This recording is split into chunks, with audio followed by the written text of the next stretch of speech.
Salue tous au nom de Jésus. Je salue les personnes qui sont ici au nom de Jésus. Je salue toutes les personnes qui nous suivent en ligne au nom de Jésus. Je vais demander à une ou deux personnes de partager. Je vais demander à tout le monde. Le pasteur dit, je vais dire à quelqu'un, alors qu'on est plusieurs.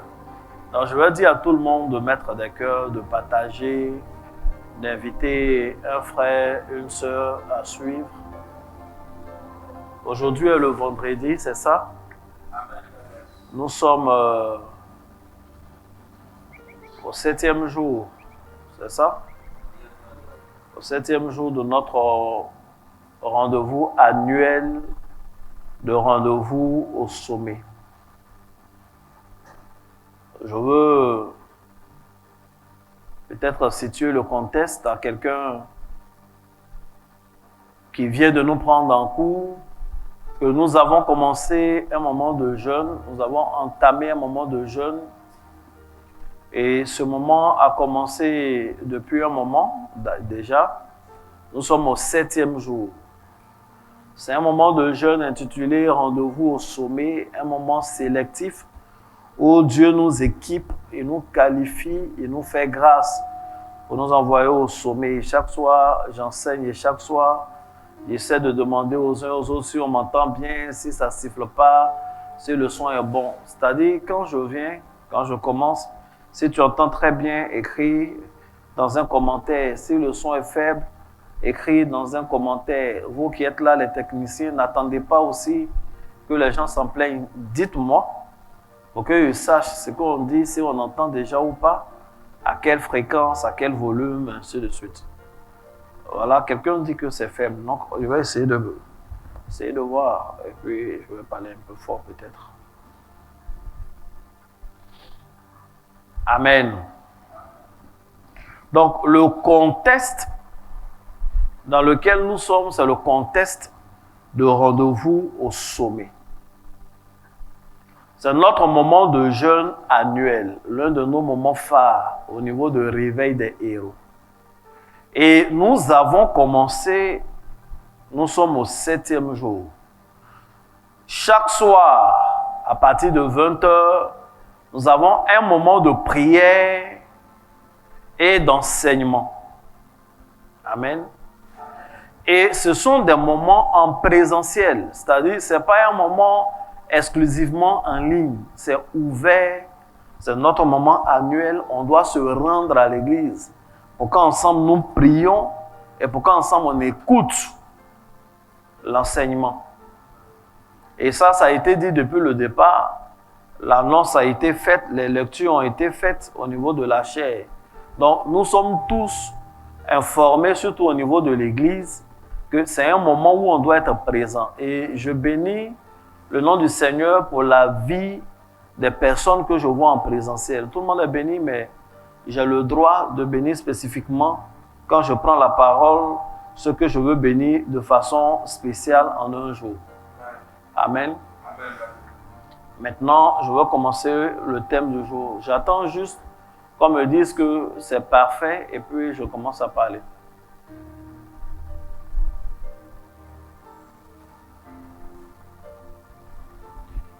Pendant ce temps, ça ne va pas gêner que tu partages, que tu mettes un cœur, que tu invites quelqu'un, que tu dises à un frère que nous sommes au moment de la parole.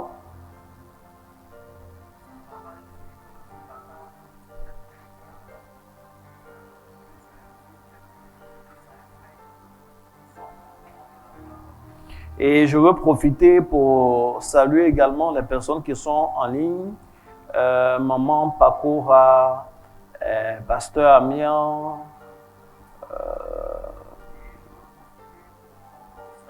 mon fils Tom, Donald et toutes les autres personnes.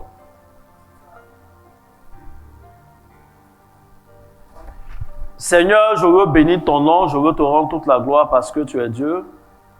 Merci pour ce temps que tu nous donnes. Merci pour ta grâce. Je salue également Asumo Nguessan qui est connecté. Depuis un moment, et puis aujourd'hui est vendredi, on a l'habitude de se retrouver nombreux les vendredis. Donc on a notre coutume, on a nos rituels. On connaît. Je salue tous ceux qui sont connectés en tout cas. Et tous ceux qui sont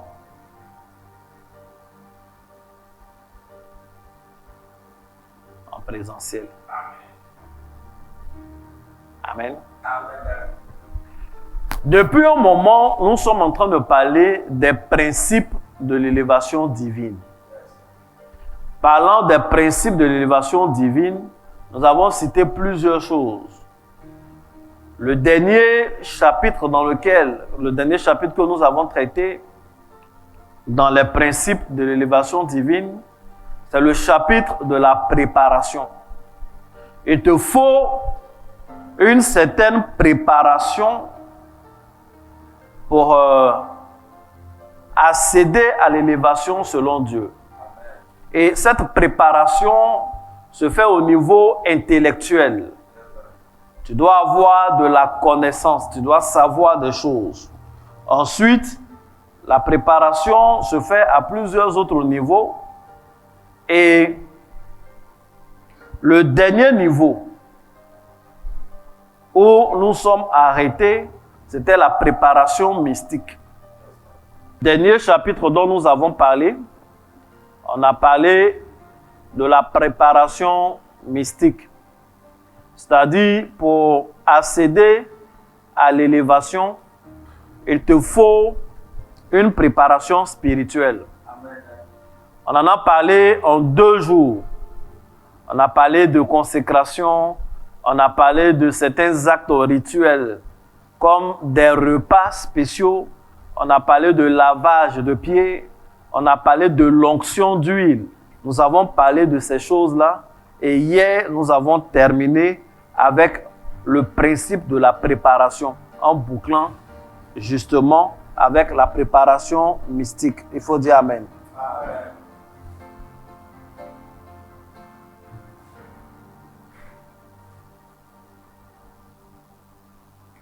Tu vas maintenant prier le Seigneur. Tu vas dire à Dieu de venir t'assister, de t'aider pour ce moment. Prie le Seigneur.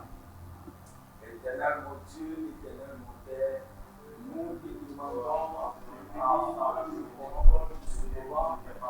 viens nous assister, ô cher Saint-Esprit, toi qui es le guide, toi qui es le coordinateur par excellence, viens coordonner toutes choses, viens diriger toutes choses, viens prendre le contrôle de toutes choses et viens parfaire toutes choses pour la gloire de notre Créateur. Nous prions, Seigneur, maintenant, au nom de Jésus, que tout, Seigneur éternel, indisposition, Seigneur éternel, tout ce qui est bien du sang, oui, une atmosphère chargée négativement soit dégagée au nom puissant de Jésus-Christ, Seigneur. Que l'atmosphère soit libérée, et que la gloire soit éternelle, que notre esprit prend.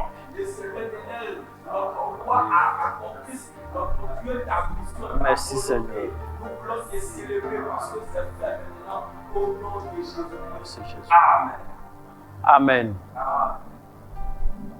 Tu vas prendre la Bible dans le livre de 1 Samuel. 1 Samuel, je vais lire dans le chapitre 11 à partir du verset 1. 1 Samuel,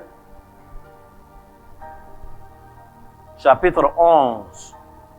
Je vais lire à partir du verset 1. Je vais lire le long texte et au fur et à mesure, je vais vous expliquer. 1 Samuel 11, pardon. Je lis à partir du verset 1. Il est écrit: Nachash, l'Ammonite, vint assiéger Jabès en Galaad. Tous les habitants de Jabès dirent à Nachash: traite alliance avec nous, et nous te servirons. Mais Nachash, l'Ammonite, leur répondit: je traiterai avec vous à la condition que je vous crève à tous l'œil droit et que j'imprime ainsi un opprobre sur tout Israël. Verset 4. Les messagers arrivaient à Gibéa de Saül et dirent ces choses aux oreilles du peuple. Et tout le peuple éleva la voix et pleura. Et voici, Saül revenait des champs derrière ses bœufs. Et il dit: qu'a donc le peuple pour pleurer? On lui raconta ce qu'avaient dit ceux de Jabès. Dès que Saül eut entendu ces choses, il fut saisi par l'Esprit de Dieu. Et sa colère s'enflamma fortement. Il prit une paire de bœufs et les coupa en morceaux, qu'il envoya par les messagers dans tout le territoire d'Israël, en disant: quiconque ne marchera pas à la suite de Saül et de Samuel aura ses bœufs traités de la même manière. La terreur de l'Éternel s'empara du peuple, qui se mit en marche comme un seul homme. Saül enfuit la revue à Bézek. Les enfants d'Israël étaient 300 000 et les hommes de Juda, 30 000. Il dit aux messagers qui étaient venus: vous parlerez ainsi aux habitants de Jabès en Galaad. Demain, vous aurez du secours quand le soleil sera dans sa chaleur. Les messagers portèrent cette nouvelle à ceux de Jabès qui furent remplis de joie. On va aller plus vite. Je vais aller directement au verset 14. 1 Samuel donc 11, verset 14. À partir du verset 14, je lis. Et Samuel dit au peuple: venez et allons à Gilgal pour y confirmer la royauté. Tout le peuple se rendit à Gilgal et ils établissent Saül pour roi devant l'Éternel à Gilgal. Là, ils offrirent des sacrifices d'action de grâce devant l'Éternel. Et là, Saül et tous les hommes d'Israël se livrèrent à de grandes réjouissances. Il faut dire Amen. Amen. Il faut bien dire Amen. Amen. Le texte était long, mais je crois qu'il nous permet de bien comprendre ce que nous sommes en train de lire. Amen. Il nous permet de très bien comprendre. Que Dieu vous bénisse abondamment. Amen. En dehors de tous les principes que nous avons cités jusque-là, en dehors des principes de connaissance, du principe de préparation, mystique et tout ça, pour accéder à l'élévation, il y a un autre principe qu'il est important d'avoir. Et c'est le principe de l'action ou l'art de l'audace. Dis avec moi l'art de l'audace. Dis avec moi l'art de l'audace. L'art de l'audace. le principe de l'action le principe de l'action et l'art de l'audace. et l'art de l'audace. L'élévation divine ne fonctionne pas avec simplement des intentions. Dieu agit, c'est vrai, mais il agit en réponse à une action humaine. Le principe est simple. Ce que Dieu promet nécessite toujours une réponse concrète de l'homme. L'élévation divine n'est pas seulement le fruit de la prière, n'est pas uniquement celui de la faveur. Elle est aussi le résultat d'un principe simple, celui dont je suis en train de parler, le principe de l'action, l'action inspirée par l'audace. La vérité, c'est que beaucoup de personnes attendent une élévation là où Dieu les attend avec une action. Amen. Amen. Beaucoup de personnes attendent que Dieu fasse tout là où Dieu attend qu'il pose un acte. Wow. Ce que je suis sur le point de t'enseigner, ce que je viens de commencer, c'est que l'élévation ne viendra pas seulement que de tes intentions. L'élévation ne viendra pas seulement parce que tu pries beaucoup. L'élévation ne viendra pas seulement parce que tu fais beaucoup de bains spirituels. L'élévation ne viendra pas seulement parce que tu as multiplié les jours de jeûne. C'est des choses à faire. L'élévation ne viendra pas seulement parce que tu as lu beaucoup de livres, tu as eu beaucoup de diplômes. C'est de bonnes choses, c'est une base. La préparation est importante. Mais à un moment donné, il est important pour l'humain, il est important pour le candidat à l'élévation divine de passer à l'acte. Parce que sans action, il n'y a pas d'effet. Souvent, les choses sont déjà disponibles. La saison est bonne, la faveur est là, la grâce est disponible, mais le chrétien dort. L'enfant de Dieu a les mains croisées, l'enfant de Dieu a les bras croisés. La Bible dit, un peu croiser les bras pour dormir et la pauvreté te surprendra comme un homme en armes. Un peu croiser les bras pour dormir et souvent l'âge avance sans qu'on y prenne garde. Un peu croiser les bras pour dormir, rester dans l'inaction et les opportunités passent au-devant de nous alors qu'on n'est pas prêt et on ne cherche même pas à les saisir. Un peu croiser les bras pour dormir, rester dans l'inaction et on pense que Dieu n'agit pas alors que Dieu a disposé toutes choses bonnes et il s'attend à toi, il attend que tu agisses. L'histoire que nous venons de lire est le parfait exemple de ce que je suis en train d'enseigner. La Bible parle de Saül, le premier roi d'Israël. Il va y avoir une époque où le peuple va demander un roi. Et le choix de Dieu lui-même va se porter sur la personne de Saül. Saül va rencontrer Samuel. Et Samuel va parler sur lui. Je vous ai parlé de l'étape de la parole. Il va lui dire que c'est à lui que Dieu a donné tout l'héritage d'Israël. Autrement dit, il sera roi. Samuel va le préparer en lui donnant un repas rituel. Il le convie à la tête de 30 invités, ils sont 33. Et on lui donne, on fait la cérémonie de l'épaule dont j'ai parlé hier. Il mange cette épaule qui est réservée à la recette qui avait été faite. C'est une bonne chose. Et il ne s'arrête pas là. Il va lui donner l'onction. Il met l'huile sur sa tête. Donc il est oint. Et devant Dieu, il est le roi. Tout ce que le prophète lui dit sur le chemin de retour, ces choses-là vont s'accomplir. Et il lui dit, va, dans quelque temps, je vais te trouver devant la place publique.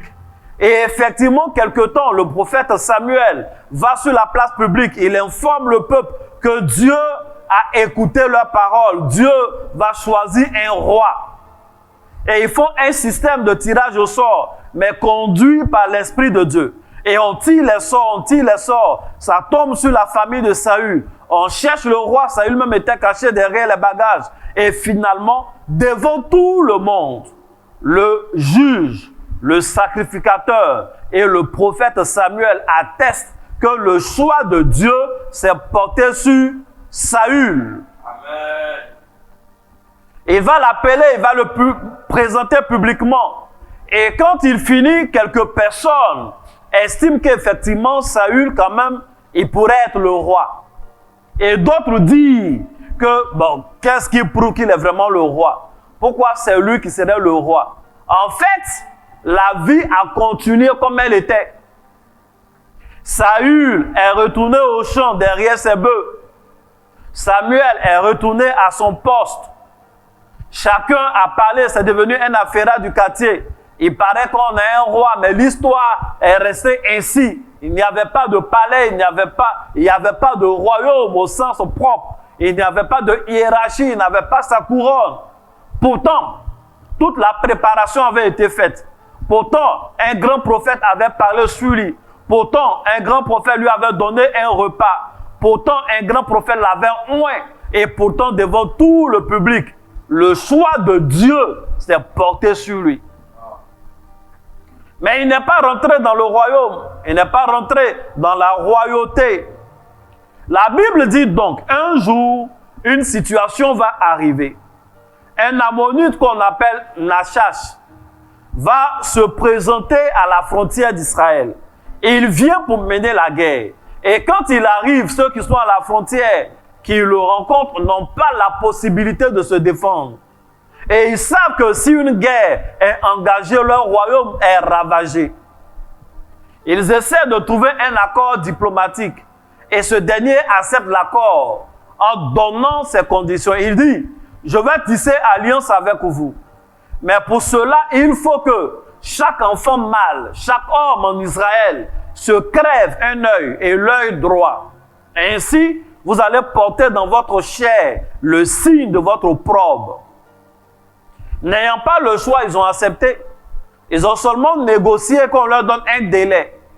Histoire qu'ils envoient des messagers dans tout le royaume, à tous ceux qui étaient dans la profondeur, pour qu'ils sachent et qu'ils passent à l'acte. C'est en portant cette information qu'ils arrivent en Galade. Ce jour-là, Saül revenait des champs, et il arrive, il trouve que les gens pleurent. Les gens sont en pleurs.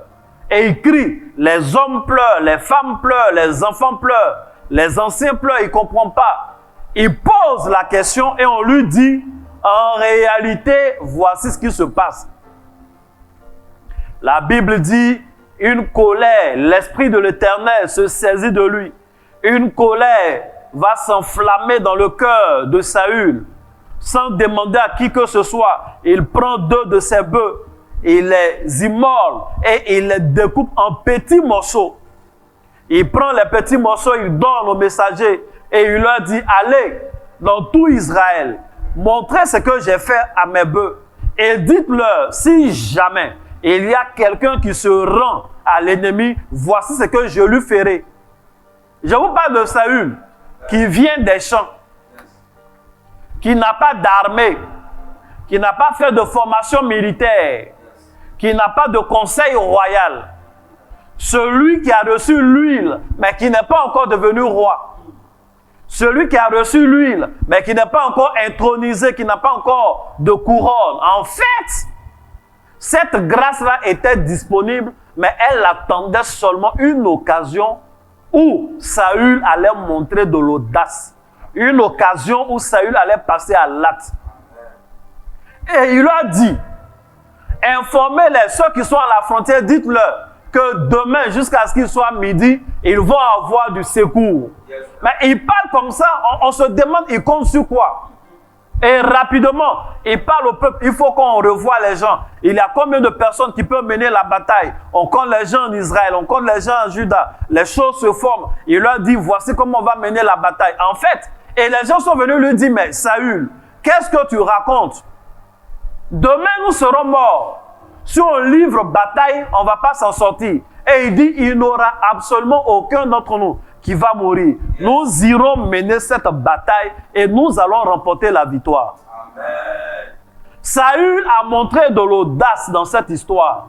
Il est passé à l'action. Il s'est comporté comme un leader. Les gens étaient venus informer comme on informe n'importe quel citoyen. Mais ce jour-là, il s'est démarqué. Il a montré qu'il n'est pas un citoyen lambda. Il a montré qu'il n'est pas un Israélite lambda, qu'il était porteur de quelque chose. Il ne s'est pas tué. Il a parlé comme étant un chef. Il a parlé comme étant un roi. Il a posé un acte en tuant lui-même ses propres bêtes. Et il a envoyé les messagers comme étant un chef. La Bible dit, le verset 14, et Samuel dit au peuple, venez, allons à Gilgal pour y confirmer, il faut dire confirmer, pour y confirmer la royauté. En fait, il fallait l'audace pour qu'il y ait la confirmation de sa royauté. Il avait été choisi secrètement devant 30 personnes lors d'un repas. Dans le secret, il avait reçu l'huile. Dans le secret, le prophète avait parlé sur lui. Publiquement, le sort était tombé sur lui. On a dit c'est le roi. Mais il n'était pas confirmé. La prophétie et l'effet de l'huile attendaient une action audacieuse de la part de Saül. Il y a des gens qui ont des prophéties sur eux. Il y a des gens qui ont été touchés par l'huile. Il y a des gens qui ont reçu une onction. Il y a des gens qui sont passés par des rituels, des actions prophétiques. Il y a des gens qui ont multiplié les prières. Et l'occasion est bonne pour eux seulement. Ils sont inertes en termes d'action. Ils ne mènent pas d'action. Ce qui leur manque, c'est l'audace. Ils n'osent pas. Et tant que tu n'oses pas, il y a des niveaux d'élévation que tu ne pourras jamais atteindre. Il y a des gens, leur argent dort, ils n'osent pas investir.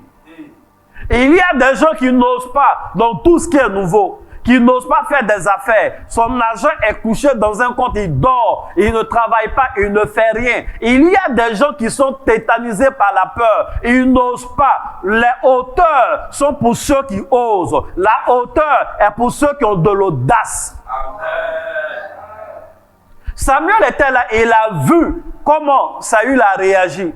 Et vu la réaction de Saül, et vu son audace, le courage avec lequel il parle, la certitude avec laquelle il s'exprime en disant on aura la victoire. Quand il finit de parler, alors Samuel dit, c'est le moment, c'est ce moment-là que j'attendais. Allons maintenant à Gilgal. Là-bas, on va confirmer sa royauté. On va dire c'est confirmé, c'est fait. Saül est devenu roi. Et ce jour-là, ils vont le confirmer. Ils vont faire des actions de grâce. Et la Bible dit quoi? Saül et tous les hommes d'Israël se livraient à de grandes réjouissances. Là où il a été consacré publiquement en privé, il n'y avait pas d'unanimité. C'est le prophète qui a vu sa chose. Il a dit à son cuisinier, donne-lui ce morceau. C'est lui seul qui a vu. La première fois qu'on désigne publiquement Saül, en disant que c'est le roi, en fait Saül était caché. Il manquait d'audace, il allait se cacher derrière les bagages. On a dû le tirer de force même pour qu'il vienne. Et ce jour-là, Samuel, que tout le monde respectait, l'a présenté comme roi. Il l'a présenté comme étant le choix de Dieu. Mais vous savez quoi? Tous les hommes d'Israël n'étaient pas derrière lui. Et il y avait des gens de bien qui ont cru qu'il avait une bonne destinée, mais ils sont allés chez eux. Et il y a quelques-uns qui ont dit, il y en a plusieurs même d'ailleurs qui ont dit, mais ce n'est pas évident qu'il soit roi. Il n'y a aucune certitude. Mais le jour où Saül se lève, où il montre l'audace, où il passe à l'action, la Bible dit tous les hommes d'Israël se réjouissent à son sujet. Ils font des actions de grâce et ils disent, voici notre roi. C'est l'audace qui a amené Saül à être roi. Bien-aimé, je veux parler au cœur de quelqu'un. Je veux parler à la vie de quelqu'un, à la pensée de quelqu'un. Il faut que tu te bouges. Il faut que tu arrêtes d'avoir peur. Les gens qui réalisent de grandes choses ne sont pas différents de toi. Ils sont faits de chair et de sang comme toi. Les gens qui créent ces entreprises qui prennent, ils ne sont pas différents de toi. Ils ne sont pas nécessairement plus loin que toi. Ils ne sont pas nécessairement plus qualifiés que toi. Les gens qui osent sont ces gens-là qui montent. Les gens qui se présentent souvent à des élections municipales, législatives et même présidentielles, ils ne sont pas forcément plus loin que toi, mais ils osent. Les gens qui parlent avec assurance de ce qu'ils ont, les gens qui parlent publiquement avec assurance de ce dont ils sont capables, ils ne sont pas mieux que toi, mais ils osent mieux que toi. Amen. Il y a ma fille, une année, qui me rendait un témoignage, qui a dit que elle voulait acheter une maison. C'est-à-dire, elle est ivoirienne, elle est quittée en Côte d'Ivoire, elle est partie en France. Elle veut acheter une maison. Quand tu es nouveau dans un coin, il faut te renseigner. Donc, elle essaie de parler à certaines personnes. Ah, mais moi, ça me plairait bien d'être propriétaire. Vous savez ce que les gens nous disent? Aïe, toi, tu nous as trouvés ici. Nous, il y a longtemps, on est ici. On n'a même pas de maison. Toi, tu veux être propriétaire d'une maison. Mais c'est quoi ça là? Tu touches combien par mois, tout et tout. Mais jusqu'à aujourd'hui, elle y croit. Je lui ai dit, ma fille, les gens qui ont des maisons là-bas ne sont pas différents de toi. La pensée que tu viens d'avoir, elle vient de Dieu parce qu'elle est conforme à la parole de Dieu. Amen. Dieu veut qu'on soit propriétaire. Amen. Donc les gens t'ont découragé, on dit c'est pas la peine. Non. Laisse-les, renseigne-toi, demande tout. En fait, quand ils disent ça, c'est parce qu'ils ont des peurs. Renseigne-toi, identifie les peurs là. On va finir par, comment on appelle, les surmonter. Amen. Si tu as échoué une fois, tu as échoué deux fois, on fait seulement. Jusqu'à ce que ça prenne.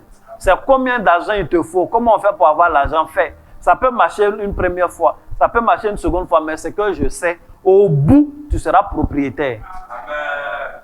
Par contre, si tu ne fais rien, parce qu'on a dit ceci, une chose est certaine, au bout, tu ne seras jamais propriétaire. Parce que tu n'as jamais essayé, tu n'as jamais suivi cette voie, tu n'as jamais été audacieux. Il faut dire Amen. Amen.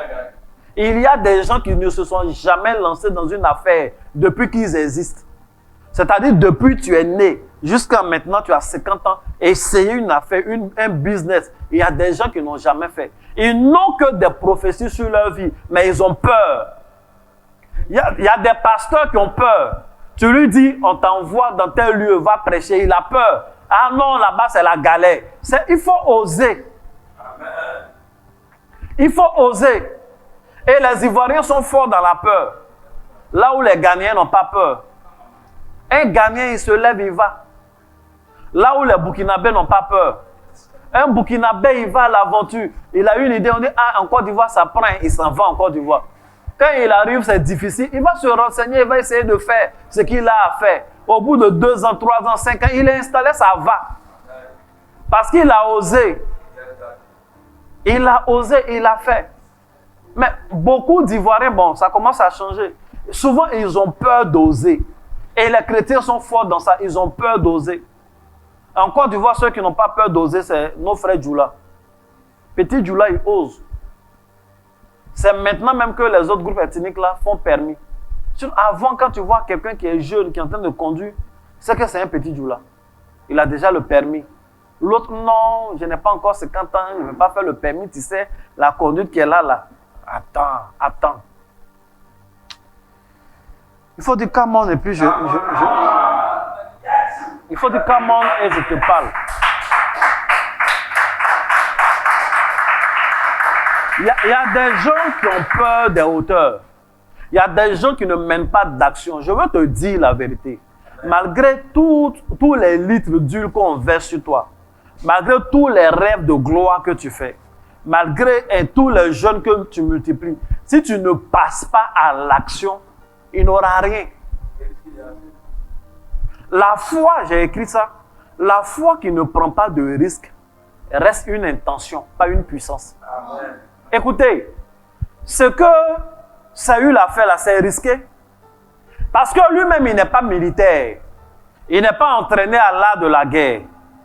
Il n'a pas entraîné le peuple là à l'art de la guerre. Le peuple là, c'est des pêcheurs, c'est des cultivateurs, c'est des éleveurs. C'est leur métier, c'est ce qu'ils font. Ce qu'ils savent faire, c'est prendre d'abord pour faire champ. Ce qu'ils savent faire, c'est traire les vaches pour enlever leur lait. C'est ce qu'ils savent faire, ils ne font pas de guerre. Ils ne savent pas la hiérarchie, qui est lieutenant, qui est colonel, c'est quoi on appelle fantassin, c'est comme, ils ne connaissent pas tout ça. Là. Eux, ils sont là, ils veulent un roi. Et ils se lèvent, ils disent, on va aller mener la guerre. Et ils donnent même une heure. Tu sais, quand tu veux faire palabre et puis tu dis l'heure là, ça veut dire que tu te fais confiance. Oui? Ou bien, ça veut dire que tu crois, c'était rempli d'audace, c'était rempli d'audace, c'était rempli d'audace. Il dit demain, il faut aller dire à ceux qui ont dit, ils vont enlever leur heure, là, c'est pas la peine. Demain, d'ici midi, on va venir leur apporter le secours. L'affaire est gérée. C'est ça qu'on appelle l'audace. L'audace n'attend pas le bon moment. L'audace crée le bon moment. L'audace n'attend pas que le moment soit parfait. Lui-même là, une audace elle-même là, elle va créer le moment parfait. Il faut dire Amen. Quelqu'un va répéter avec moi. Je me lève avec audace. Je me lève avec une audace inspirée par l'Esprit de Dieu. Je refuse toute honte et toute oppression. Je refuse toute honte et toute oppression. Je protège ce que Dieu m'a confié. Aucune intimidation ne me fera reculer. Aujourd'hui, je marche dans l'autorité, dans la victoire. Au nom de Jésus, je passe à l'action et je réussis. Je passe à l'action et je réussis. Au nom de Jésus. Il faut dire Amen.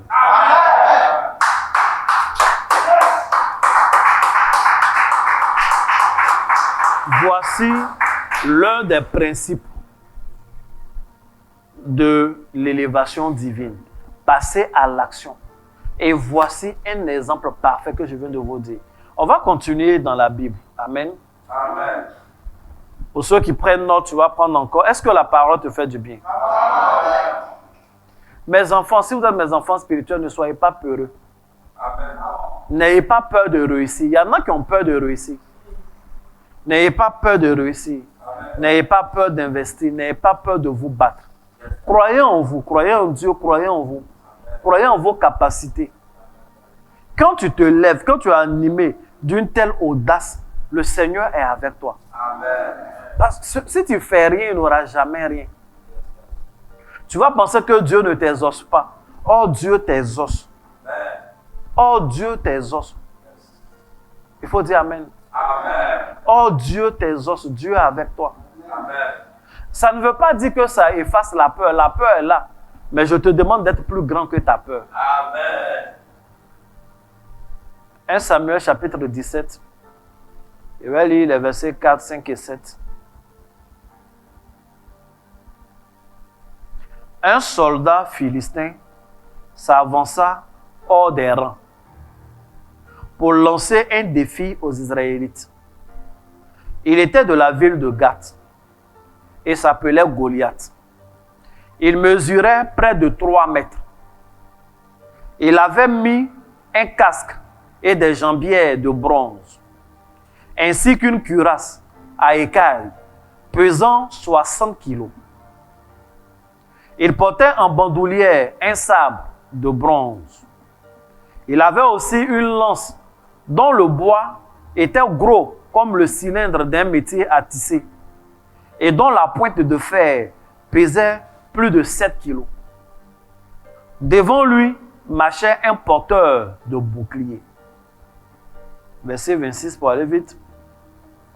David demanda aux soldats qui étaient près de lui: quelle récompense recevra celui qui tuera ce Philistin et qui vengera ainsi l'insulte infligée à Israël? Et qui est donc ce Philistin, païen, qui ose insulter l'armée du Dieu vivant? On répondit à David en lui répétant ce qui était promis au vainqueur. Mais son frère aîné, Eliab, l'entendit discuter avec les soldats et se fâcha. Pourquoi es-tu venu ici? Lui dit-il. À qui as-tu laissé ton petit troupeau dans le désert? Je te connais bien, petit prétentieux, espèce de vaurien. C'est pour assister au combat que tu es venu. Qu'ai-je fait de mal? Demanda David. J'ai simplement posé une question. Il tourna le dos à son frère et s'adressa à un autre soldat. Il continua de poser la même question et chacun lui donna la même réponse. Tout le monde entendit parler de l'intérêt de David pour cette affaire. Saül lui-même en fut informé. Il fit aussitôt venir David, qui lui dit, « Majesté, personne ne doit perdre courage à cause de ce Philistin. J'irai, moi, me battre contre lui. » « Non, répondit Saül, tu ne peux pas aller le combattre. Tu n'es qu'un enfant, alors qu'il est un soldat depuis sa jeunesse. » Amen. Amen. Verset 40. David prit son bâton et alla choisir 5 pierres bien lisses au bord du torrent. Et il les mit dans son sac de berger. Puis, la fronde à la main, et se dirigea vers Goliath. De son côté, Goliath, précédé de son porteur de bouclier, s'approchait de lui en plus. Amen. En plus de David. Il examina de plus en plus de David. Il examina David et n'eut que de mépris pour lui. Car David, jeune encore, avait le teint clair et une jolie figure. Goliath cria, « Me prends-tu pour un chien, toi, qui viens contre moi avec des bâtons? Maudit sois-tu par tous les dieux des Philistins. Viens ici, que je te donne la chair en nourriture aux oiseaux et aux bêtes sauvages. » Toi, répondit David, tu viens contre moi avec une épée, une lance et un sabre. Moi, je viens, armé du nom du Seigneur de l'univers, le Dieu des troupes d'Israël, que tu as insulté. Aujourd'hui même, le Seigneur te livrera à mon pouvoir. Je vais te tuer et te couper la tête. Hey, j'ai peur pour Facebook. Aujourd'hui même, je donnerai les cadavres des soldats des Philistins en nourriture aux oiseaux et aux bêtes sauvages. Alors, tous les peuples sauront qu'Israël a un Dieu. Il faut dire Amen. Amen. Est-ce que j'ai besoin de commenter? Regardez comment l'histoire est belle, captivante. Quand tu veux être fort et puissant, quand tu veux être élevé, il faut regarder comment ceux qui sont déjà montés là font.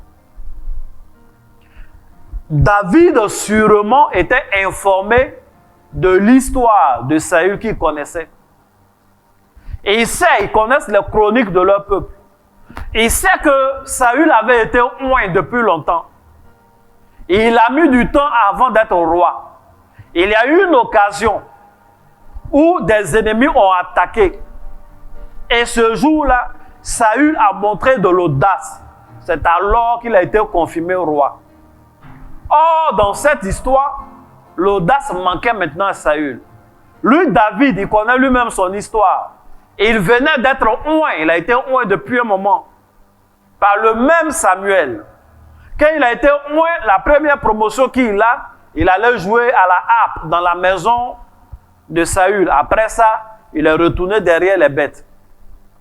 Et un jour, il arrive sur le champ de bataille et il voit une occasion rêvée. En fait, ce que tout le monde a considéré comme une occasion de honte, il a trouvé là une opportunité. Il commence à se renseigner déjà sur le prix qu'on donne à celui qui va le vaincre. Il ne cherche pas à savoir comment on fait pour le vaincre, comment cet homme-là est fort, ce n'est pas son problème. Il voit déjà la victoire comme une chose acquise et il demande la récompense qui suit. En fait, il veut faire comme Saül. Il faut dire Amen. Amen. La vérité, c'est que ce que tout le monde fuit ne doit pas te faire fuir. Amen. Ce que tout le monde fuit peut devenir un témoignage pour toi. Amen. La Bible dit que ce jour-là, son frère lui a dit, vaurien la quitte ici, petit prétentieux. Je sais que c'est pour... En fait, il avait honte. Mais quand tu es le grand frère à la maison, il a force plus que tout le monde. À la maison, il soulève les poids lourds.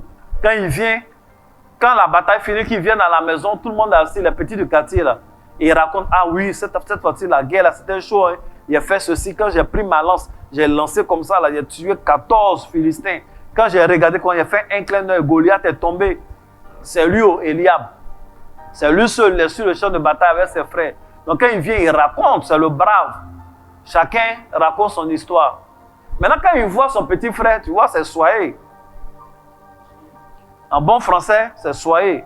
En français de tout le monde, ça fait honte. C'est-à-dire, le petit frère arrive, il voit son grand frère qui raconte au quartier qu'il est fort, il fait tout. Et puis il voit qu'il y a un garçon devant lui qui insulte toute l'armée. Et puis lui, le grand frère, il est caché aussi.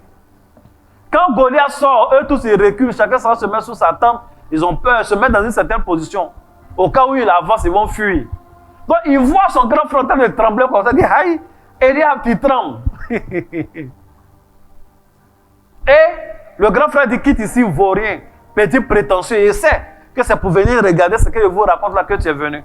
Le petit dit, mais j'ai dit quoi de mal? Je n'ai pas dit, il a fait quelque chose encore. J'ai dit, celui qui va le vaincre là, on lui donne quoi? C'est la question, j'ai juste posé une question. Et il a donné dos. Souvent, il faut donner dos aux gens qui te traitent de vaurien. Il faut donner dos aux gens qui ne veulent pas que tu crois en ton potentiel. Il faut donner dos aux gens qui te traitent de vaurien. Et lui a dit vaurien. Lui a dit, moi je ne fais que poser une question. Et il a donné dos là où on lui dit qu'il vaut rien. Souvent tu es dans des atmosphères où on te méprise au plus haut point. On te dit que tu vaux rien. Rien de bon ne peut sortir de toi. Écoute, il ne faut pas emmagasiner ces pensées-là dans ta tête. Si tu les emmagasines, tu les intègres, ça devient ta personnalité. Effectivement, tu seras un vaurien dans la vie. Tu ne dois pas laisser ce genre de propos être sur ta tête. Tu ne dois pas les laisser impacter ta face, ta figure. Le petit était beau, propos comme ça, fait de vaurien et prétentieux. Il a donné dos. Il n'est pas prétentieux. Il est courageux. Il est audacieux. Il n'est pas un vaurien. Il est loin de Dieu. Comment il peut dire vaurien alors que devant vous tous, lui, Eliab n'a pas été choisi. C'est lui, David, Dieu a choisi. Dieu a mis l'onction sur lui. Et toi, tu oses dire à David qu'il vaut rien. C'est-à-dire, il n'a pas respecté l'onction même. Il faut dire Amen. Amen. Comme aujourd'hui, beaucoup de personnes ne respectent pas les oins. Tu ne peux pas regarder un oin et puis le traiter de vaurien. Il y en a aussi qui ne respectent que les oins de leur congrégation. Quand tu es pasteur dans leur église, tu es vrai pasteur. Quand tu n'es pas pasteur dans leur congrégation, on s'en fout de toi d'une manière là. C'est mauvais. C'est un comportement païen. Il faut dire Amen. Amen. C'est un comportement païen, c'est un comportement qui devrait faire honte. En tout cas, si moi je vois un de mes fils manquer de respect à un homme de Dieu, ça va me faire honte. Ça veut dire que tu as échoué l'éducation de ton enfant. Amen. Amen. Ça veut dire que tu as échoué l'éducation de ton enfant et tu lui as donné une éducation sectaire. Parce que c'est l'éducation sectaire qui donne l'impression qu'il n'y a que nous qui sommes bons, les autres sont mauvais. Alors que la bonne éducation, c'est que les autres sont bons. Mais nous aussi, on est bons, on n'est pas vauriens. Personne n'est meilleur que nous, on est les meilleurs. Mais les autres ne sont pas des vauriens. Ils comptent aussi, puisque Dieu travaille avec eux. C'est ça qui est la bonne éducation. Il faut dire Amen. Amen. Bref, David tourne dos à la phrase qui lui dit qu'il ne vaut rien. Je veux exhorter encore une personne aujourd'hui. Tourne dos, tourne dos, tourne dos, tourne dos. Tourne dos à tous ceux qui disent que tu ne peux pas y arriver. Quand tu parles de tes intentions, quand tu parles de tes projets, quand tu dis voici mon rêve, je veux faire ceci, on dit non, toi tu ne peux pas, tu es un vaurien, tu es un prétentieux, il faut tourner dos. Il ne faut pas te charger de ça, ça crée une mauvaise énergie. Il ne faut pas te charger de ça, ça te rend lourd et tu ne pourras pas monter aisément. Il y a des gens qui se moquent de toi. C'est-à-dire, quand tu pries, on se moque de toi. Quand tu prêches, on se moque de toi. Comme tu es jeune, ça n'est pas un jeune serviteur de Dieu. Comme tu es jeune, quand tu dis ainsi par l'Éternel, on se moque. Il y a lui là aussi, il veut prier pour les gens. Il faut tourner dos à ce genre de propos. Tu n'as pas de problème avec eux. David n'a pas manqué de respect à son frère. Il n'a pas insulté toi-même vaurien. Il n'a pas dit non, je ne suis pas vaurien, c'est toi qui vaurien. Tu es soldat ici, tu ne peux même pas faire la guerre, tu m'insultes. Toi-même vaurien. Non, non, non. Il ne s'est pas dénaturé. Il a juste dit, j'ai posé une question. Et il n'a pas perdu son énergie à discuter de je suis fort, je ne suis pas fort. C'est sur le terrain, on voit qui est fort. Amen. Il a donné dos. Il faut dire Amen. Amen. Et il va finalement, il est reçu par le roi. Je ne suis pas sûr que les Eliab et autres là même avaient accès au roi. Ce n'est pas tous les soldats qui sont sur le champ de bataille qui peuvent aller sous la tente de Saül. Mais lui, il est reçu. Il est reçu pourquoi? Parce qu'il a montré de l'audace. Ton audace va t'envoyer dans des hauteurs. Quand on dit tu mangeras à la table des rois, souvent c'est l'audace qui t'envoie à la table des rois. Mais regardez les jeunes gens qui sont audacieux aujourd'hui. Regardez où ils sont. Regardez les jeunes filles qui sont audacieuses dans leurs affaires. Regardez où elles sont. Il y a des gens qui ont... Moi, je vais parler encore de mes frères Djoula. Est-ce que vous savez que il existe des femmes Djoula? Hein? Des femmes Djoula. Elle n'est pas là à l'école. Elle ne comprend pas français d'abord. Elle ne comprend pas anglais. Mais elle va en Chine. Elle paye des articles. Elle vient en Côte d'Ivoire et puis elle vend ça. C'est-à-dire qu'elle ne comprend pas bien français. Elle ne sait pas lire. Elle ne sait pas écrire. Elle ne parle pas anglais. Mais elle fait commerce en Chine. Elle a visa. Elle va en Chine. Elle n'a pas peur de se perdre au milieu des Chinois. Elle prend les articles. Elle vient. Et puis elle vend. Elle a l'argent. Quand elle veut, elle peut aller à la Mecque. Même pas financée par l'État, même elle a son argent. Quand elle veut, elle peut construire si elle veut. Elle construit, elle met en location, les gens louent. Le gars qui est allé à l'école, qui a fait comptabilité, souvent même qui est transitaire, il connaît tout là. Il n'a jamais mis pied en Chine. Il n'a jamais acheté ne serait-ce qu'un stylo pour dire il va vendre. La femme qui ne sait pas lire là. Elle a commencé d'abord en partant au Ghana. Ghana, on parle anglais. Elle ne parle pas français, elle ne parle pas anglais, elle fait commerce au Ghana. Elle va au Bénin, elle prend les articles, elle vient. Elle va en Chine, je t'ai dit, elle va en Chine. C'est ça qu'on appelle l'audace. C'est ça qu'on... Quelqu'un n'a jamais vu ça? C'est ça qu'on appelle l'audace. Mais tu as dit à un de nos fidèles ici, là, bon, écoute, le Seigneur me montre que tu vas faire un commerce international. Hein? Tout son commerce international, il va faire là, il fait ça derrière une table. Bon. Il est là comme ça, quoi.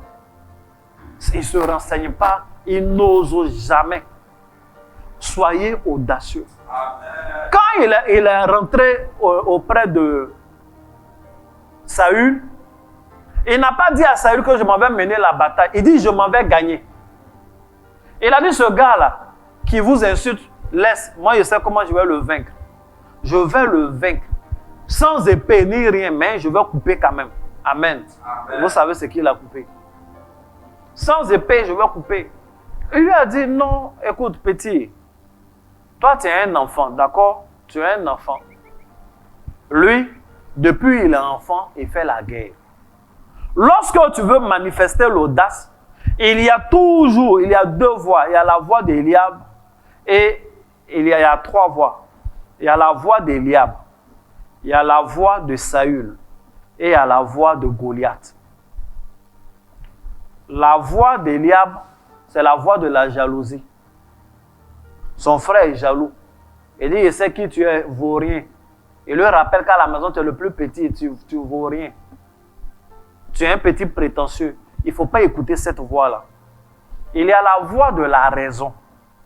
Cette voix-là qui souligne tes faiblesses.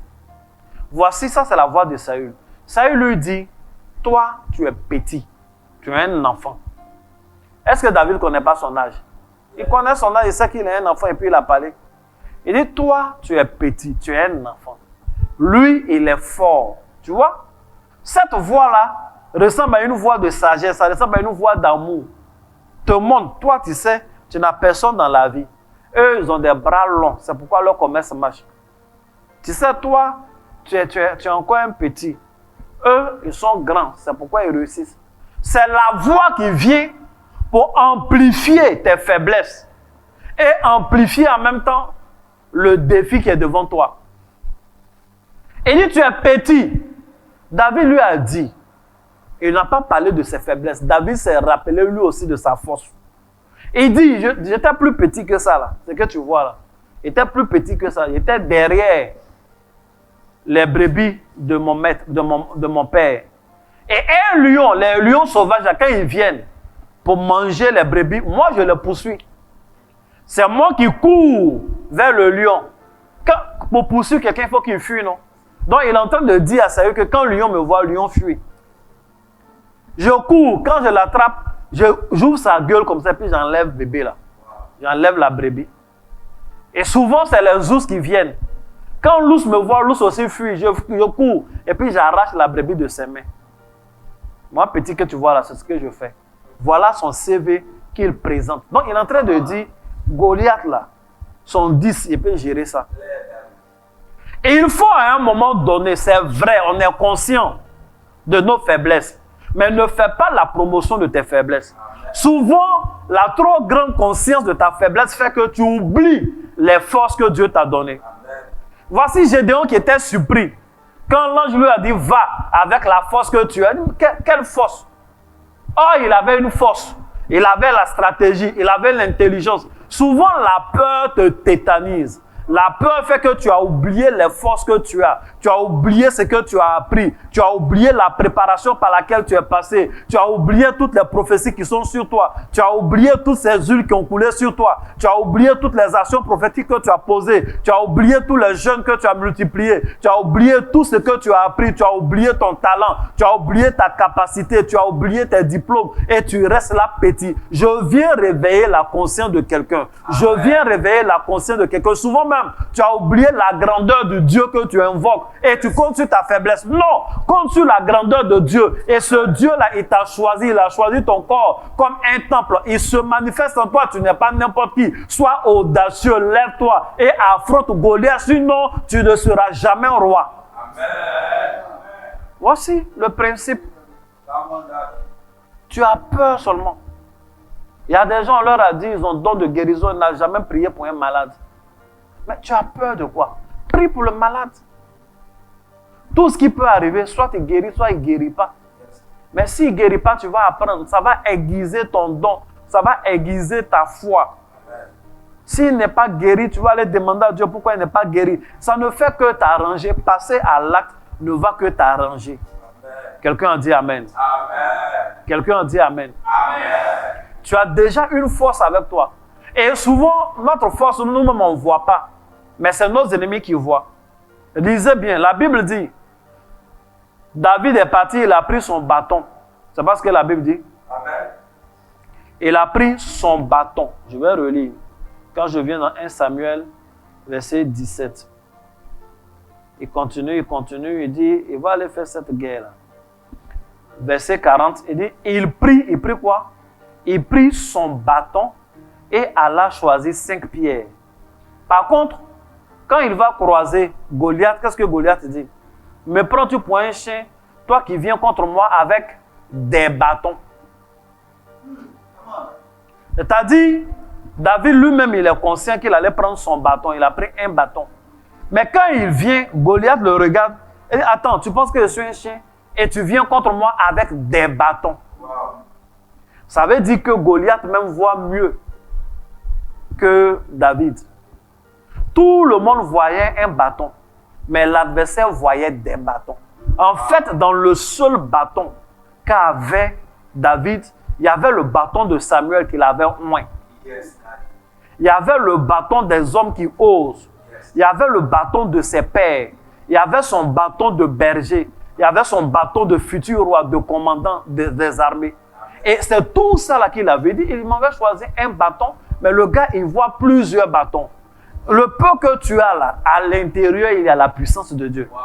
Le seul bâton que tu as là, toutes les prières que tu as multipliées de toute ta vie, toutes les huiles qu'on a versées sur toi, toutes les proclamations, les paroles qu'on a mises sur toi, ces choses-là constituent des paroles, des bâtons multiples qui sont dans le seul bâton que tu tiens. Amen. Tu n'as pas un seul bâton en main, tu as plusieurs bâtons, seulement que tu ne les vois pas. Amen. Et ces bâtons ne deviennent nombreux et actifs que lorsque nous sommes engagés dans le combat de l'audace, lorsque nous sommes debout contre le Goliath, il ne faut pas avoir peur. N'aie pas peur des combats, n'aie pas peur de réussir. Il y a des gens qui ont peur de demander prix de terrain. Il y a des gens qui ont peur de postuler. Il y a des gens qui ont peur d'avancer. Il y a des gens, quand tu le regardes, tu sens qu'on dirait qu'il a peur. Il y a des trucs, s'il fait là, il peut réussir. Non, il ne fait pas. Réveille-toi, réveille-toi, réveille-toi. Il y a trop de talent en toi pour que tu restes là à pourrir comme ça. Il y a trop de talent en toi, mais bouge-toi, bouge-toi, bouge-toi, bouge-toi, bouge-toi, fais. Un jour, il y a un qui va prendre, mais bouge-toi. Il y a un monsieur qui est devenu millionnaire en dollars parce qu'il a publié une vidéo sur YouTube. C'est-à-dire, il a pris sa caméra, il a déposé devant sa cheminée. Il a allumé le feu. Pendant que le feu était là, il a fumé pendant plus de 36 heures. Oui, cette vidéo-là, il l'a mis sur YouTube, bien référencé, ça y est là. Quand tu tapes sur YouTube, flamme, ou bien cheminée, tout et tout bien feu, cette vidéo-là sort toujours. C'est l'une des vidéos les plus téléchargées, les plus vues. Et il a tellement bien fait son référencement qu'on lui donne l'argent. Et il y a tellement d'hommes de Dieu qui font des directs où on voit ce feu-là. Il y a des hommes de droit qui font des directs où on voit ce feu-là. Il y a des artistes qui font des... En fait, c'est devenu un feu international. Mais c'est sa vidéo. Et ça lui donne l'argent. Il a osé. Il s'est levé, il a réfléchi, il dit, bon, je vais filmer feu pour montrer sur Internet. Ah. Mais il y en a qui n'osent pas. Il y a des gens qui n'osent pas. Il y a des gens qui sont dans des groupes. Ne serait-ce que, on dit que tu es dans un groupe de commerce. On met les artistes, tu publies. Celui qui achète, celui qui réussit à trouver un client, c'est lui qui a la commission. Même si tu n'as jamais vendu, publie. Pourquoi tu tries? Pourquoi souvent tu n'oses pas publier? Quand c'est maison, 2 chambres salon, comment on appelle? 2 chambres salon à Abidjan aussi, maintenant c'est cher. 2 chambres salon, peut-être 300 000 ou bien 400 000. Là, tu publies. Mais quand on dit maison en vente, 200 millions, tu ne publies pas. Pourquoi? Il faut publier. S'ils n'ont pas acheté, tu as perdu combien? Tu n'as rien perdu. Par contre, s'ils ont acheté, tu as gagné quelque chose. En fait, soyez audacieux constamment. L'audace doit te qualifier. L'audace doit te qualifier. Il y a des gens qui sont là, j'ai déjà entendu parler d'investir à la bourse. Ne serait-ce que l'audace de prendre ses 2 pieds, aller au plateau, se renseigner à la bourse. Ah, comment ça se passe? Il ne fait pas. Il ne va pas faire ça. Ne serait-ce que oser déposer, ne serait-ce que 100 000 francs. Bon, il va mettre 100 000, prendre peut-être des obligations ou des actions. Il ne sait pas comment, pour voir comment ça se passe. Il ne fait pas. Parce qu'il veut que ces 100 000 là restent sur lui. Mais tes 100 000 qui restent sur toi, là, plus le temps passe, ça perd de la valeur. Peut-être que c'est une bonne chose, peut-être que ce n'est pas une bonne chose. Mais ose déjà en prenant la bonne information et puis à un moment donné, il faut passer à l'action. Il faut passer à l'action. Que Dieu te bénisse. Amen. Est-ce que la parole te fait du bien? Est-ce que la parole te fait du bien? Amen. Tu vas répéter avec moi. Je reçois au nom de Jésus l'audace de David. Je refuse que la peur me paralyse. Je refuse que la peur me paralyse. Au nom de Jésus. Je marche avec assurance dans les combats que Dieu place devant moi. Aucun géant ne me résistera. Aucun géant ne résistera à la foi que j'exprime. Au nom de Jésus. Au nom de Jésus. Au nom de Jésus. Au nom de Jésus. Je crois que Dieu m'a équipé. Aucun obstacle ne résistera à la foi que j'exprime. Au nom de Jésus. Avec Dieu, mes combats deviennent des témoignages. J'ose, j'ose, j'ose, j'ose. Et j'ai la victoire. Au nom de Jésus. Dis Amen 3 fois. Amen.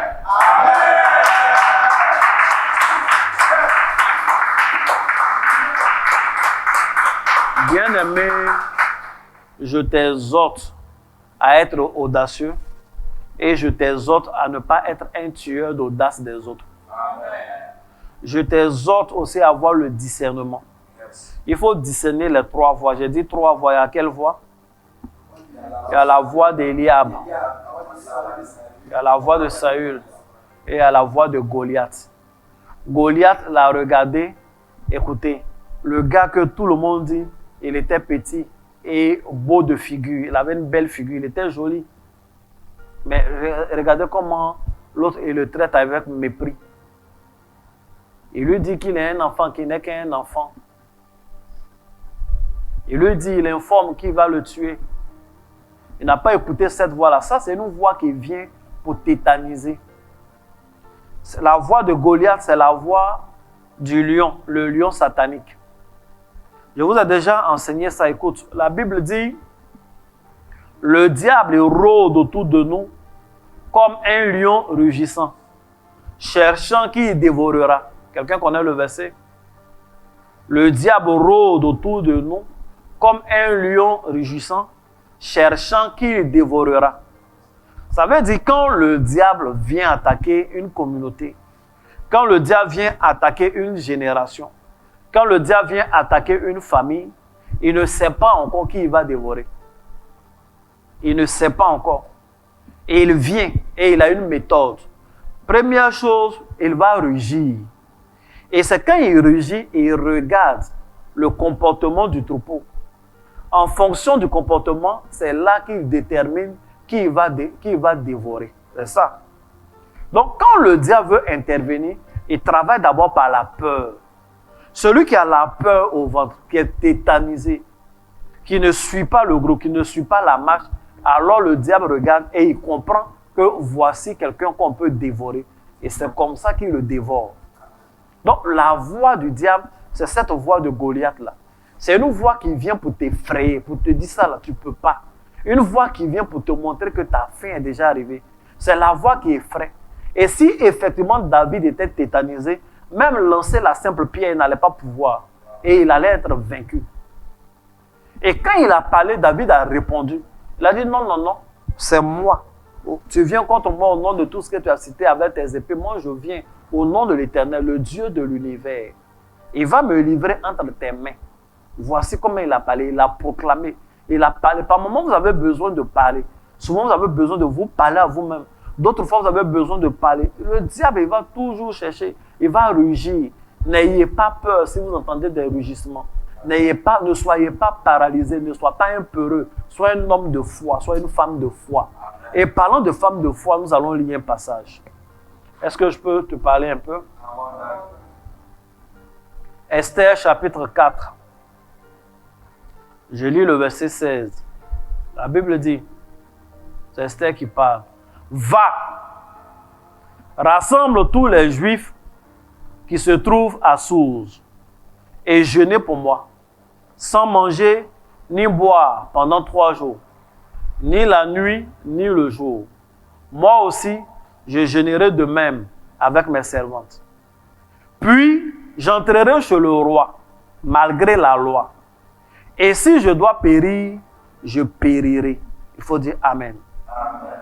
Il faut dire Amen. Amen. Cette lecture que je viens de faire est dans un contexte particulier. C'est dans le contexte, un contexte dangereux. Les gens veulent tuer le peuple d'Israël. Le plan est déjà fait. Et le peuple décide de jeûner et de prier. La seule personne qui peut intervenir, c'est la reine Esther. Si elle a la faveur de Dieu et qu'elle a accès au roi, elle va parler au roi, son mari, et peut-être elle va trouver gain de cause. Le problème, c'est que la période où ces faits arrivent, telles que les choses sont organisées dans le royaume, elle n'a pas accès au roi. Elle ne peut pas rentrer chez le roi. Si elle rentre chez le roi, c'est qu'elle risque. Ce n'est pas d'être répudiée. Si elle rentre chez le roi, c'est qu'elle risque. Ce n'est pas qu'on la chasse. Ce n'est pas qu'on lui dit, oh, mais tu fais quoi ici, quitte là. Ce n'est pas ça. Elle risque de périr. C'est leur loi. La loi interdit qu'elle rentre chez le roi. Elle ne peut pas franchir la porte du roi si elle n'est pas invitée ou si le roi n'est pas venu à elle. Amen. Donc, ce n'est pas un petit risque. Ce n'est pas un truc, non, je vais aller voir, je vais aller tenter ma chance comme ça. C'est dangereux. Et quand elle parle, elle dit, si je dois périr, je périrai. Ça veut dire qu'elle est consciente du danger. Être audacieux ne veut pas dire qu'on n'est pas conscient du danger. Amen. L'audace n'est pas la peur, l'absence de la peur, mais c'est la décision d'avancer malgré la peur. Elle est consciente et quand elle dit « si je dois périr, je périrai », ce n'est pas une parole défaitiste, mais c'est une parole qui montre qu'elle met la mission au-dessus de sa propre vie. C'est-à-dire, cette mission-là, elle veut l'accomplir coûte que coûte, même si cela doit coûter sa vie. Parce que de toutes les façons, si elle ne prend pas ce risque, la décision finale, c'est que son peuple entier va périr, y compris elle-même. J'ai pris ce passage pour vous montrer que l'audace n'est pas une affaire d'homme. L'audace n'est pas une affaire de testostérone. J'ai toujours eu du mal à ce mot. L'audace n'est pas une affaire de muscle, n'est pas une affaire de barbe. L'audace n'est pas une affaire de calvitie. L'audace n'est pas une affaire de force physique. L'audace est une affaire de force spirituelle, la force de la foi. Parce que cette histoire dont je suis en train de parler, le personnage central est une femme, une jeune femme. Elle est rentrée très jeune dans le foyer. Et elle voit que le peuple souffre. Et elle est consciente qu'à elle seule, elle est capable de délivrer tout le peuple de Dieu. Amen. Et elle dit, prenez 3 jours de jeûne. Je vais prendre 3 jours de jeûne. Je ne vais pas attendre d'avoir un songe, une vision cette fois-ci. Et je vais rentrer chez le roi parce que la chose presse. Et si je dois périr, je périrai. Il y a des portes qu'on ne doit pas attendre qu'elles s'ouvrent avant qu'on entre. Il y a des portes qui sont faites pour être forcées. Il faut dire Amen. Amen. Tu dois avoir le courage de pousser et d'entrer. Il y a des portes, tu dois avoir le courage de t'approcher. Elles vont s'ouvrir d'elles-mêmes. Et si elles ne s'ouvrent pas, tu dois pousser. Il y a des choses, il faut être audacieux, audacieux, audacieux. Il y a des gens qui attendent souvent tout le dernier signe. Il veut faire un songe. Dans le songe là, il veut voir que l'argent est dans sa main. Il veut voir où il a vendu, comment il a eu l'argent. Il veut tout voir. Dieu ne montre pas comme ça. Dieu va te montrer la fin. Il faut que tu te bouges. Il y a ces saisons où Dieu dit, lève le bâton pour que la mer se sépare et puis tu passes. Et il y a des saisons où Dieu dit, marchez dans l'eau là. Quand vous allez marcher, l'eau même va se séparer. Une eau inconnue. Une eau où on ne sait pas la profondeur. On ne sait pas quels sont les caïmans ou les bêtes qui y sont. On ne connaît même pas la qualité de l'eau. Surtout que plus tard, ils avaient vu de l'eau qui était amère. Ils ne savent même pas le journée ressemble à quoi. Dieu dit, mettez vos pieds là-dedans, portez vos habits, marchez. Et c'est pendant qu'ils étaient en train d'oser, c'est pendant qu'ils étaient en train d'exprimer cette audace-là, qu'effectivement, l'eau s'est divisée. Les gens sont arrivés au milieu de l'eau. À sec. Ne me dis pas que Esther est plus courageuse que toi, mon frère. Ne me dis pas ça. Pourquoi il y a plusieurs personnes qui ont osé dans la Bible? Il y a des compagnons d'un homme qui était malade. Jésus est parti dans la maison de quelqu'un qu'ils ne connaissent pas. Il était en train de prêcher. Les gars, vous savez ce qu'ils ont fait? Ils sont montés sur la toiture, maison des gens. Ils ont enlevé le toit et puis ils ont fait descendre leurs parents Jésus, que Jésus le guérisse. Est-ce que ça, ce n'est pas l'audace? Il y a cette femme-là qui n'a pas lu quelque part. Ce qui est écrit dans la loi, c'est que si une femme est impure et qu'elle touche un sacrificateur ou elle touche quelqu'un, la personne devient impure. Mais elle a eu l'audace, elle a créé une nouvelle loi. Elle dit, je suis impure. Je sais que si je le touche, je touche le port de sa robe, je serai purifié. Et elle a osé, elle est partie. Je connais cet homme-là, le fils de Timée, Batimée, qui a crié, en fait, il n'était pas encore guéri. Il a jeté le seul manteau qu'il a. C'est-à-dire, c'est un risque quand il jette le manteau, si quelqu'un a pris, il ne voit pas clair. Après, c'est dans le manteau qu'il y a tout son trésor, toute sa vie. Ses économies sont là, il a osé. Il a jeté. Les gens lui disent, il faut te taire. Quand on lui dit, il faut te taire, c'est là qu'il crie plus fort. Il aura toujours des voix pour te dire, il ne faut pas faire. Amen. Amen. Et des gens bien, des gens qui t'aiment, il faut te taire, il ne faut pas gêner Jésus. Il a crié l'audace afin qu'il a vu clair. Et les heures qui ont suivi, il était dans la maison de Zachée, à la table des rois. Quand tu oses, ça t'élève. Et il y a beaucoup d'exemples. Il faut oser, il faut oser. Il y a l'exemple de Moïse qui a osé prendre la défense d'un esclave alors qu'il était prince et Dieu l'a choisi. Mais j'ai pris ces 3 exemples pour des choses particulières. J'ai pris l'exemple d'Esther parce qu'Esther est une femme. Une femme est supposée être faible. Esther n'est pas une femme du clergé, elle n'est pas pasteur, tout et tout. Elle est à l'étranger. Et à l'étranger, elle a osé. Elle dit, j'entrerai chez le roi, malgré la loi. Et elle est rentrée chez le roi, elle n'a pas péri. Non seulement elle a eu la vie sauve, elle a été honorée. Ses ennemis ont été anéantis. Son peuple a été sauvé parce qu'elle a osé. Tant qu'elle n'osait pas, le peuple allait être anéanti. J'ai pris vraiment Esther parce qu'elle est une femme. Il y a un fils spirituel, ce n'est pas mon fils directement, mais bon, comme on encadre tous nos enfants, c'est le fils de mon frère, le prophète Isaïe. Quand il était à Jacquesville, il m'avait confié ce fils-là. Il dit, c'est toi qui es à Abidjan, il faut t'occuper de mon fils. Et un jour, on a eu un programme. On a fini un peu tard, à 5 h du matin. Je crois qu'il avait son permis. Il ne sait pas comment il a fait son permis. Il a fait avec une moto, je crois. En tout cas, il avait son permis. Seulement, il ne savait que conduire les voitures automatiques. Je lui avais déjà parlé du principe. Il lui a dit, quand tu montes dans un taxi, regarde comment les gens font, renseigne-toi, tout et tout. On t'a déjà enseigné à l'auto-école. Même si en faisant le permis, sûrement, tu as fait avec la moto. Mais c'est le même principe. Et on a fini le programme vers 4 h du matin. Il y avait un véhicule qui était à notre disposition. J'ai pris le véhicule, je lui ai dit de m'accompagner. Il m'a accompagné pour me déposer, comment on appelle, chez moi. C'est moi qui conduisais. Quand on est arrivé, il descend, lui aussi, il descend. Jean, parce qu'il était célibataire. Il vivait seul. Jean, on s'en va se coucher. Il a dit, tu vas où? Je ne dors pas avec toi, je m'en vais dormir seul. Il faut ramener la voiture. Et puis il me dit, mais c'est manuel. Je lui ai dit, attends, tu veux me dire quoi? Et j'ai cité toutes les mamans âgées de l'église. Tu veux me dire que maman tant, elles ont plus de compétences que toi pour une affaire qui peut être physique. Ces mamans pour qui on a beaucoup de respect, mais qui sont vieilles là. Elles conduisent ces gens de voiture. Il y en a une même qui a une telle voiture. Donc toi, qu'est-ce qui t'empêche de pouvoir conduire? Non, je lui ai donné la clé. Ben, tu sais déjà tourner le volant. Mais en fait, il ne sait pas à quel moment on va passer en première, tout et tout. Moi, il lui a dit, il m'avait dormi.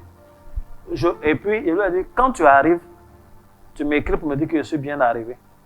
Et c'est pourquoi il lui a dit ça. Parce que si il ne lui disait pas ça, il allait rester là, il allait dormir dans la voiture. Mais il lui a dit, quand tu arrives, tu m'envoies un message pour me dire. Et puis, je suis allé me coucher. Il m'a envoyé un message pour me dire, ça n'a même pas duré, il m'a envoyé un message pour me dire qu'il est arrivé.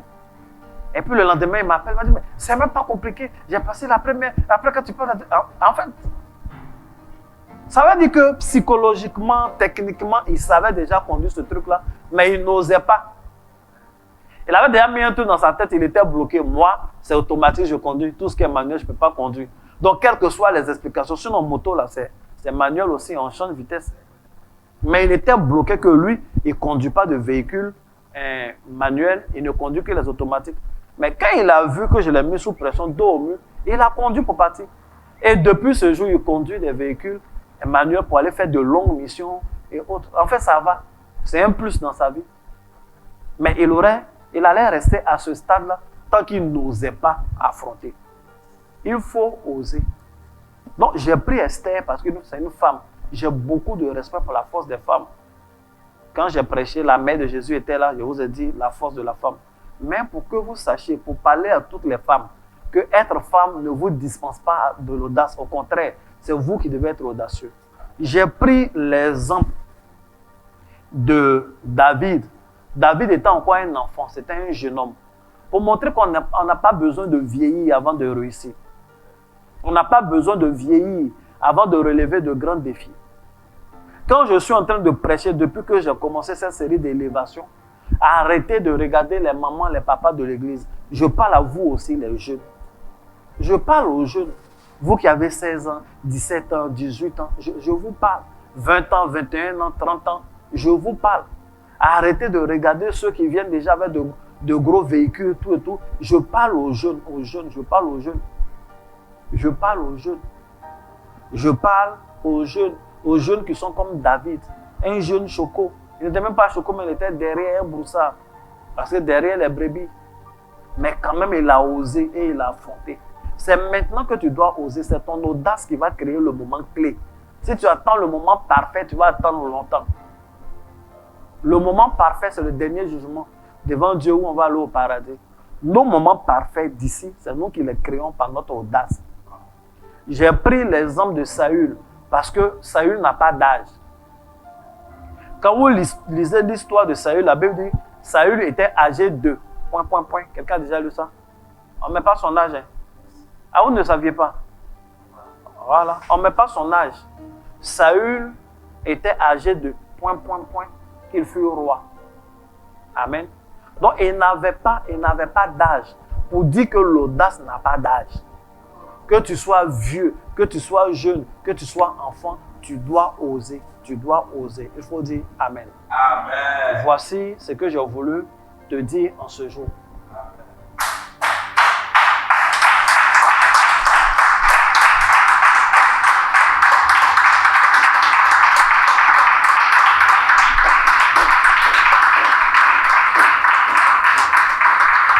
Que Dieu vous bénisse abondamment. Que sa main soit sur votre vie. Et que sa puissance soit avec vous. Le ciel ne résiste pas longtemps à une foi audacieuse. Jésus est en train de partir. La femme qui perdait du sang, elle a eu une foi audacieuse. Jésus n'a pas résisté. Il était occupé d'aller guérir quelqu'un. Mais elle a eu gain de cause. Jésus est en train de partir. C'est sur le chemin que, comment il s'appelle, Bartimée criait. Jésus s'est arrêté. Il lui a dit, viens. Jésus passait quand, avec audace et humilité, Zachée est monté sur l'arbre. Il lui a dit, descends, je vais aller manger chez toi. Le ciel ne résiste pas longtemps à une foi audacieuse. Si ta foi elle est audacieuse, elle va déclencher des choses extraordinaires. Tu vas vivre une vie d'élévation extraordinaire, extraordinaire. L'audace est capable de changer des lois. Tu vas parler avec moi. Il faut dire, je refuse la paralysie de la peur. Je marche dans l'audace, inspiré par Dieu. Je marche dans l'audace, inspiré par Dieu. Chaque action alignée avec sa volonté déclenche mon élévation. Je ne resterai pas au même niveau. Je ne resterai plus au même niveau. J'ose et je monte. J'ose et je monte. J'ose et je monte. Au nom de Jésus. Amen. Que Dieu te bénisse abondamment. Acclame bien Jésus. Notre moment aujourd'hui prend fin. C'est le moment pour toi de faire ton offrande. Il faut oser. Faire les offrandes aussi, c'est l'audace. La femme qui a brisé son... Comment on dit ça? C'est un vase non d'albâtre. Et qui a répandu tout le parfum de nard. Un parfum qui faisait une année entière de salaire. Elle a versé. C'est de l'audace. La femme veuve qui n'avait que 2 pièces, quand elle finit de donner, elle n'a plus rien pour vivre à la maison. Elle a donné, c'est de l'audace. La veuve de Sarepta qui a donné le peu qui lui restait à Élie le prophète pour qu'il mange, c'est de l'audace. L'audace ne s'exprime pas seulement dans des combats. L'audace aussi s'exprime dans ta façon de faire des offrandes. Il faut oser faire des offrandes, même quand on ne t'a pas demandé un montant. Il faut oser, c'est l'audace. Elle a donné et Jésus a dit partout où on va prêcher l'évangile, cette femme-là, on va parler d'elle. Il faut faire des offrandes audacieuses. À un moment donné, il faut arrêter avec des offrandes totalement calculées, tout et tout. Moi, j'ai déjà fait des offrandes audacieuses. Étant en terre étrangère, je me suis débarrassé de tout ce que j'avais. Quand tu te débarrasses de tout ce que tu as et que tu es dans un pays étranger, c'est risqué. C'est risqué. Ou bien c'est pas risqué? C'est risqué, je n'avais aucune carte sur moi qui passe. Imagine, c'était compliqué. Mais je sais ce que ça m'a donné. Et vous savez ce que ça nous a donné. Que Dieu vous bénisse abondamment. Demain, on se retrouve à la même heure. Shalom.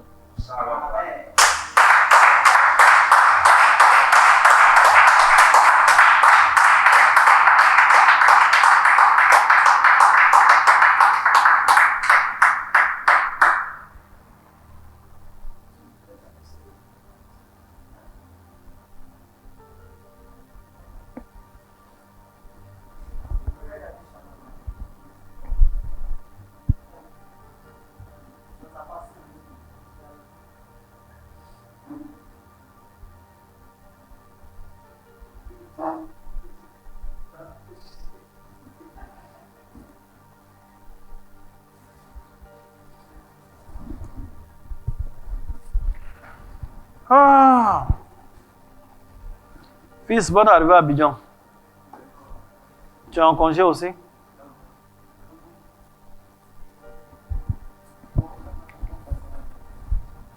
Tu es béni.